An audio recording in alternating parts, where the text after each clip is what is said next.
Greetings, my name is Tim Johnson. This is Recovery, Strength, Hope and Courage.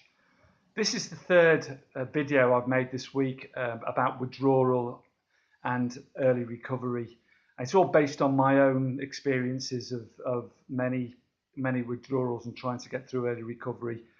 And until this time, and I'm now sort of 11 months free of any mind-altering substances, it's taken me till now to find a pathway which has really worked for me at 56. Well, it was 56 years old when I stopped. And I've never felt better in my life, and it's 11 months on now since I stopped. And what I'm trying to pass on here is my experiences. Now, I'm not a doctor. I've said this in all videos, and any advice I give you is based on my own experience and what has worked for me, basically, and knowledge I've gained from a lot of other people as well. I hasten to add, it's not just from my own head. It's from a lot of people sort of put together, if you like, and different things work for different people. Just as I'm not saying that what I'm going to tell you is going to be the sort of natural cure for you, but you can take elements from it, if you like. You can follow the whole pathway, if you like, and if it works for you, then that's amazing, and I'm delighted. But even if you don't think it's all going to work for you, then you can take elements of it and put it into your own early recovery, if you like.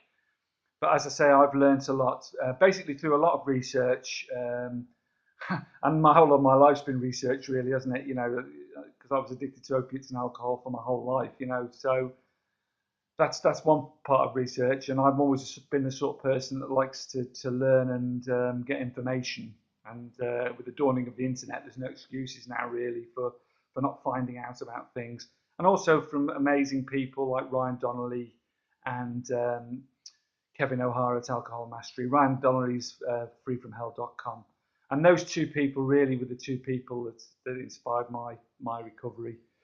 But the rest of it, I've cobbled together this early recovery bit, because I've always found that, yes, I've managed to get through withdrawal a lot of the times that I've withdrawn, but I've always sort of, in the first 30 odd days or 2 to 3 months even, have gone back because of the feelings and not being able to cope and you know always giving me this self-excuse, oh, I'm not ready, I don't want this, all the rest of it. But this little plan I've put together here has really worked for me this time, and I hope it works for you as well. So basically, at the end of the last video, I just wanted to point out as well, during withdrawal, obviously, and I didn't mention this in the last video, but I'm sure that your common sense will tell you that your whole house has got to be free from any triggers and any substances that may tempt you back in. So basically, your housekeeping prior to withdrawal, this is just skipping back to the last video.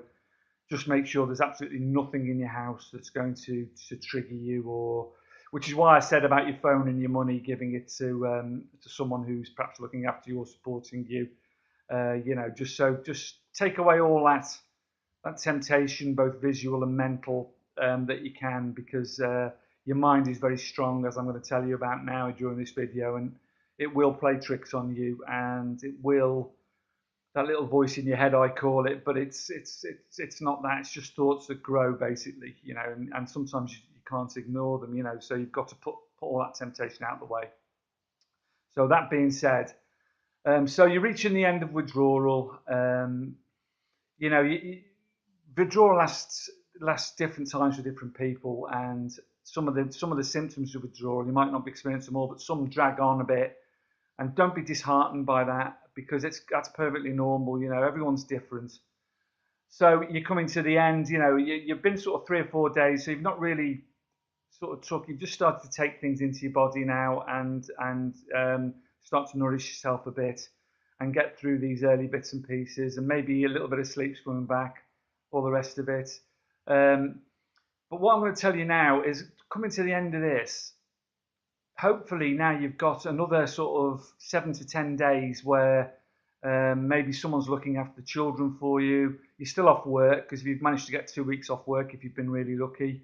Some of you aren't going to manage this, and you're going to have to get through this with working at the same time, which makes it harder, and also sort of looking after your kids and whatever, you know. And I know it's going to be difficult for some of you, you know, more difficult than others. But if you do manage to get the 2 weeks off, then you've still got 7 to 10 days left now where you can concentrate on yourself. And that's what this is all about, this early stage of recovery. It's about concentrating on yourself. And your desire to change has got to be stronger than your desire to stay the same and stay the same person. And also, one thing I will say at the beginning of this is that recovery is a marathon, not a sprint, and it's a long old process to change all these habits and more or less reprogram yourself and become a different human being, if you like. And it's sometimes very discouraging for people to think, because there's no magic bullet for this. It doesn't happen overnight. It's a lot of hard work, and you have to chip away at this day after day after day after day, sometimes minute after minute and hour after hour. And a lot of people become discouraged after sort of 40, even after 4 to 6 weeks, even after 2 to 3 months, become discouraged and think about slipping back because things happen to them, and they think that they can't cope, and also they get discouraged because they're still feeling some of the symptoms, and they're still maybe feeling some of the lethargy and the depression. Obviously, depression takes a long time to go. Your body and your brain take a long time to heal, but you can help that along, as I'm going to tell you now about in this video. You can help speed up that process and make it more endurable and more and pleasurable. Is probably, well, it is pleasurable because you start to become a new person. You start to feel different. You've got to remember that years and years of not just the physical damage you've done, to your body and your brain, just because, as I said, that opiates have sat on your neurotransmitters. You've been programmed to drink alcohol in every circumstance, happy, sad, relax, blah, blah, blah. I've said this in other videos. So your synapses are all geared to these habits that you've formed. It's not just the withdrawal you've got to worry about. It's the habits in your head that have formed the programming. Your brain is programmed to react in certain ways over years of abuse, and it's not used to feeling emotions and feeling pain and all these things, So you've got to reprogram yourself, and your synapses then become, you've got to get them, so you're creating new behaviors over and over again. You're repeating all this stuff, I'm going to tell you, and then eventually your synapses, it becomes habitual behavior. It becomes natural behavior. It becomes the new you. This is not about becoming a new person so you can make money or success or your career or all the rest of it. This is about becoming a better person in general, becoming the best version of you that you can be. This is what this video is about, and this is what my mentality has been throughout all this, because I've never been the best version of me, the best and most authentic version of me that I can become. I've never been that, never been anywhere near it until now. And I'm, after 11 months, I'm not there yet. It's still work in progress. And I'm 1,000 million times better than I was 11 months ago. There's no doubt about that. And all these feelings have gone, and I can tell you that there is massive light at the end of the tunnel. And as I say, this is about becoming a better husband, a better wife, a better father, a better mother, a better person, a kinder, more considerate, giving, caring, compassionate person, a more positive person, a more healthy person. This is all about reprogramming in positivity, and there's some things you're going to have to come to terms with. You're going to have to make peace with the past. I mean, a lot of you, to move on in this, and this won't happen overnight either, but you're going to have to face fears, and you're going to have to face feelings that perhaps you've never felt for years, emotions such as happiness and sadness, such as anger, such as fear. All these emotions are going to come flooding back, and it's very difficult. You're also going to have to face up to things that may be bad things that have happened in the past, and you've got to face up to them, and you've got to make peace with them. And it takes time, and it takes energy, and it takes effort, and people can help you with this. Don't forget, there's great support groups along the way, and all through this journey that I'm talking about now. Be open and willing to talk to people, either in support groups on Facebook that you may be in support groups such as AA and NA, Now, I'm not going to, I 10 years ago, I was in AA when I came out of rehab for the second time, and went through a 12-step program.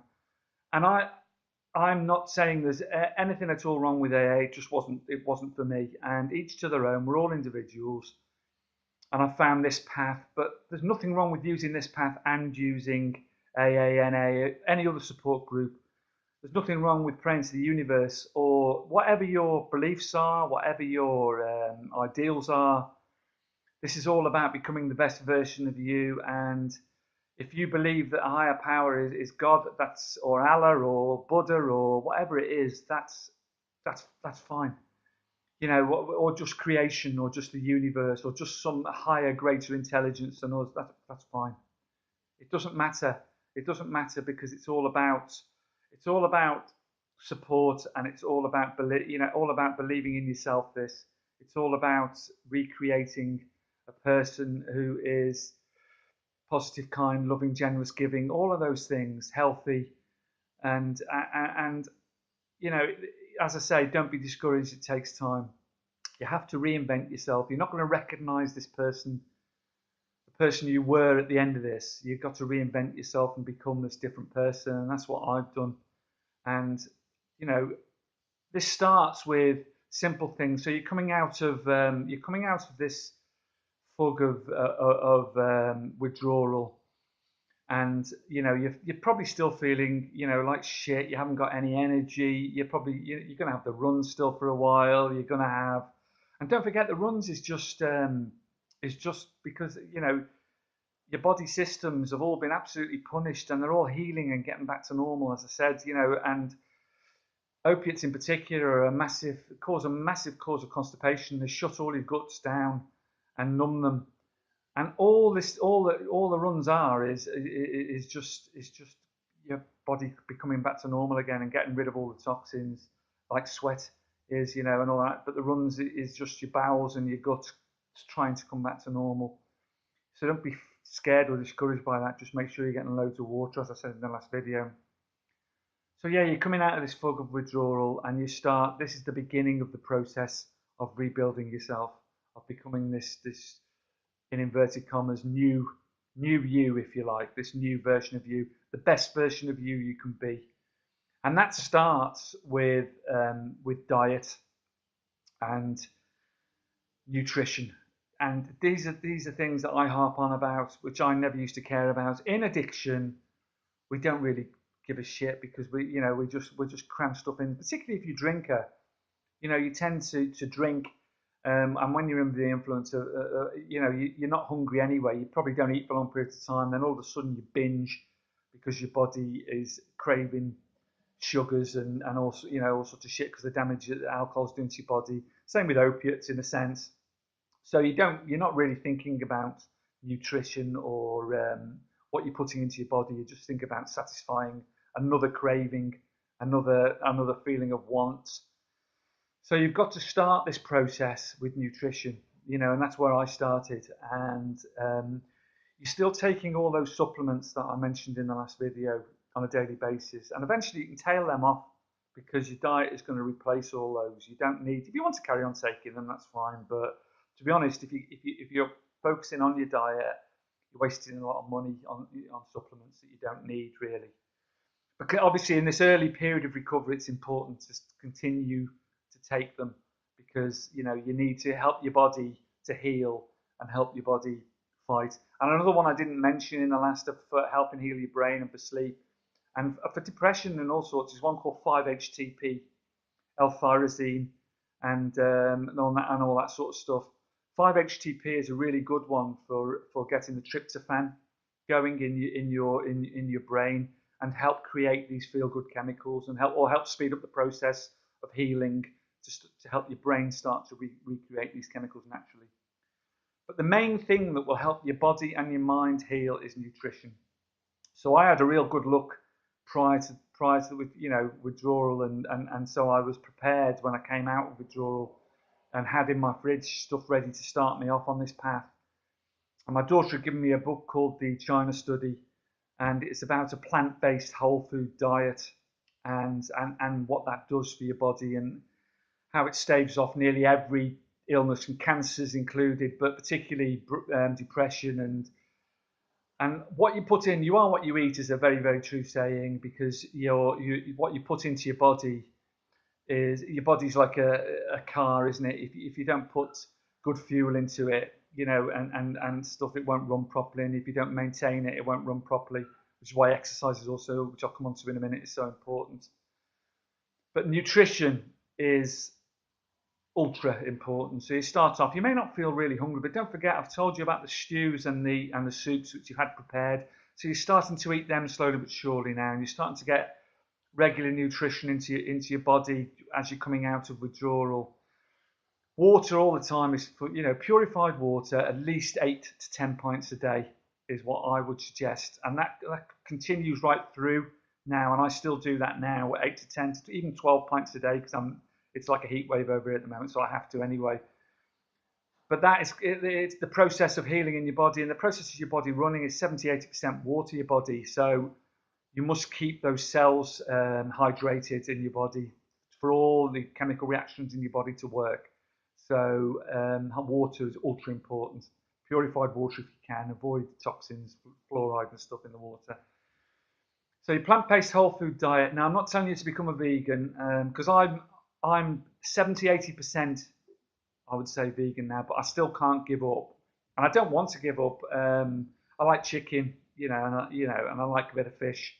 So basically, I'm eating sort of 70-80%, and it's raw whole food as well. A lot of the time, if eating raw spinach, raw broccoli, raw kale, it might not seem pleasant, but if you chop them up with a little bit of olive oil and seasoning, and add, onions, tomatoes, and stuff like that, and I add almonds and cashews as well. It's a fantastic snacks. These are great filling meals, and you don't get hungry. Because if you're a drinker and after opiates, you're gonna crave sugar. You're gonna get these massive sugar cravings, and a lot of people replace and satisfy these cravings with chocolate and junk food. When they believe, when they come out of withdrawal, or they're coming through withdrawal, that if they feel they need these things, well, it's all right to give your body a treat now and again. And if you want a chocolate bar, then who am I to say that you can't have a chocolate bar? And if that makes you feel better, that's great. But if it's becoming a habit, and if you're going down that path where you're wanging loads of them down or smoking or eating junk food, and you're just replacing one addiction with another, and it's slowing your recovery down, it's making you depressed, it's suppressing your brain chemicals, it's toxifying your body and your mind, and because you're putting shit in, and your body doesn't need that. It needs phytochemicals, it needs hundreds of minerals and stuff that you can't even get from a lot of the vitamin pills. You can only get from fresh whole food, and green leafy veg is fantastic for all the phytochemicals. If you're talking about fruit, then you're talking about blueberries, the best thing you can possibly. They have polyphenols in, which have the world's strongest antioxidant. They're anti-everything, anti-free radical, anti-cancer, but they also help your body heal.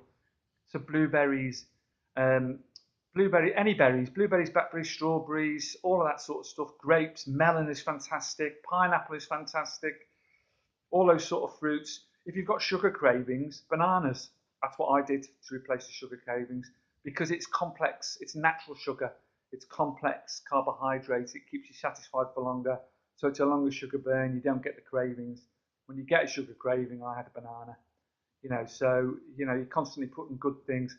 So you build your diet this way, and I can't stress enough, cut out salt, sugar, processed food, any processed or junk food. Go for natural whole food, plant-based, and try and avoid red meat if you can. If you can't avoid red meat, have red meat. Obviously, a little bit of what you fancy does you good. There's that as long as you can control it. Chicken and fish is the sort of route I've gone along, but not a lot. There's 4 days a week I don't eat any meat at all. But 3 days a week I do. I eat chicken or fish, and chicken breast. So I don't want no shit fat in my body either. Good fats, olive oil, that type of thing, coconut oil, all brilliant for you. So look all this up. It's all free information. So there's massive proof out there that it's the best and most natural diet to be on, and it will give you energy. It will help your body heal. It will stave off depression, black feelings. It doesn't happen overnight. Please, all through this video, don't think that this is a magic bullet or a panacea. This is work, day in, day out, weeks, months. Putting this stuff into your body and being disciplined. It's about discipline, determination, willpower, focus. You've got to be strong throughout this and continue to do this so it all becomes habitual behaviour. And you're gonna have black days, yeah, of course you are. So exercise, number 2, most important, exercise. When you first come out of withdrawal, sunlight is so important. You get supercharged vitamin D from the sun. It helps every single reaction in your body. It staves off depression. It helps you heal. Get out in the sun, even if you just feel like a 10 or 15-minute walk, that's fantastic. Just do that maybe once or twice a day initially, as long as you're getting out and getting fresh air and moving. And then slowly build up your exercise. So again, that becomes habitual. Don't listen to the little voice in your head. The 5-second rule apply if it's telling you not to do it. If you do it straight away and don't listen to the voice, don't let the thought build in your mind, then you'll just get out and do it. And that's the mentality you've got to have all the time. You've got to, when that voice says, I don't feel like it, I'm too tired, I want shit food, I want to be lazy, I want to do this, I want to do that, anything that's negative towards your recovery, you've got to knock it on the head immediately within 5 seconds. If you leave it longer than 5 seconds, it's a scientific fact. You can look this up, the 5-second rule. I've talked about this in previous videos. That thought will build in your head to the point where you'll give into it because your brain wants to make you feel comfortable. It doesn't want you to push yourself or be uncomfortable. It's natural that. You've just got to fight through that. So yeah, exercise. I'm not going to go into that. Your own exercise is your own exercise. I mean, I do 10 to 12k walk a day because I've got a metal hip, so I can't run anymore. I also work out in the gym 3 or 4 times a week, and I also do Krav Maga, which is a martial art. And so but I've built up that over months. So it's only the last couple of months that I've got to that sort of level, if you like. It's all been a slow process of build up. Initially, it was a 10-minute walk, and that was knackered. So it doesn't happen overnight. You chip away at it. Marathon, not a sprint. Don't forget, it's a marathon, not a sprint. Then your appearance as well. You start to become that best version of you. It starts with your appearance. So you're not going to feel like doing things coming out of withdrawal. So it's little things. It's like having a shave, doing your teeth. Having a shave, look, I've got a little beard anyway. So doing your teeth, washing, showering every day. You've got to build these routines into your life so they become habitual, because when you were an addict, it probably wasn't happening. You're probably dirty bastard like I was, because I certainly was. I wasn't even making my bed. I wasn't cleaning anything. I wasn't looking after myself in any way, physically, mentally, or spiritually. I was just destroying myself and living in a black, hellish world, as probably you all were as well. So keeping busy. You must keep your mind busy all the time. It's imperative in early recovery. So that might be just little jobs. So you start off your day, you've got your routine, you're preparing your food for the day, maybe you're washing, showering, shaving, making your bed, all little things. That might be your accomplishment for the first few days, but that's fine. As long as what I've set myself a target of doing was accomplishing something every single day, whether that was helping another human being or something towards my recovery. Every day I would accomplish something. It might be doing my washing. It might be cleaning the apartment. It might be like early days, it was just getting up, getting washed, dressed, making my appearance good, washing my clothes, and doing little things, going for a 15-minute walk, just little chunks all the time, so, you're achieving something all the time. Small goals, achieving small goals releases endorphins in your mind. It begins to release serotonin and dopamine as well, because human beings need to achieve goals. So you build that up slowly over weeks and months. Small bites, cleaning, small jobs, new hobbies. Keep yourself busy. New interests. I've been learning Spanish, as well as all other things I'm doing. I'm writing a novel. Won't get anywhere, I'm not bothered. If it does, it does. Brilliant, but it's important to just keep yourself going, give yourself new challenges, new goals, as well as your own life as well. Because don't forget, you're going to have to go back to looking after your children, obviously, in your own routines and your job and your career and all the rest of it. It's bloody hard. It's hard work. So it's small chunks. Don't try and take on too much, and always reach out for help and support if you're feeling overwhelmed. Thankfulness and gratitude is really, really important. And I as an addict, I never. Sorry about that. As an addict, I never gave thanks and wasn't grateful for anything in my life. And now I'm grateful for absolutely everything. And I give thanks every single day for just the small things in life, such as having food on the table and money to buy it, having a family that love me and I love them, having health, breathing, just having a roof over my head, just small things. I mean, I help the homeless every week, and that's not for any kudos or reward or anything. The only reward that gives me is the fact that I'm giving me back. But every time I do it, it makes me thankful and grateful for everything I have and everything I took for granted for many, many years. And in your lives, you've probably taken a lot of things for granted and been selfish. And addicts are selfish. We are selfish people, So you need to knock that on the head, and you need to give thanks and be grateful every single day of your life for every breath you take. So, do that every day as well. So what seems impossible starts to become habitual. You're doing all these things every single day. You're trying to fill your days with little things and keeping yourself busy. And, you can't solve any problems in your life with the same mind that created those problems. So this reprogramming, you need to learn how to feel, begin to feel and think again for yourself and not be a slave. We create our own reality and we create our own destiny. And, it's very, very true that. Which brings me on to another thing that I do on a daily basis. And it took me time to do this. This won't happen overnight either. But meditation. Please, if you've not tried meditation, try it. And try positive thinking. You find hundreds of them, thousands of them on YouTube that'll help you. Just get your headphones on and try it. Doesn't happen overnight. It takes weeks and weeks to learn it, and understand it and why you're doing it. But that feeling of having a quiet mind, and I do it every morning, before I really set out on any tasks that I've got to do in the day, and it really focuses me and quietens my mind and eases any stress and worries that I have. And if you've got a busy life, you think to yourself, well, I've not got time to do that. Well, you can do it before you go to work. You can find time. You can get up an hour earlier, set your alarm an hour earlier. You can do it mid-morning when the kids are at school, or you can always find time for yourself. And this is another important thing. You've got to start loving yourself. You've got to start loving yourself.